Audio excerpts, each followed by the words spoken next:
Ay. Ayaw kita sasali, Les. Hello guys, tara, kain po tayo. Parang na-miss ko kumain ng ulam kape. Nung kabataan namin ganito. Sabi ng lola ko, pag walang ulam sa umaga, apin po yun. Parang ang sarap. Try nyo din po. Parang nakakamiss.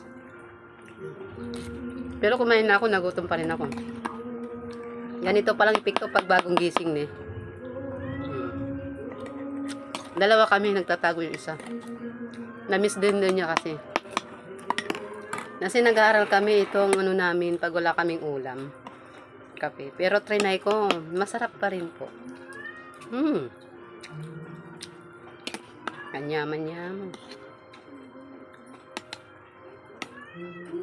Na-miss ko kasi kaya. Ang sarap, promise. Pero tapos na kami mag-merienda ha. Nakita ko kasi yung kanin sa mesa kaya yan. Trinay ko lang. See you.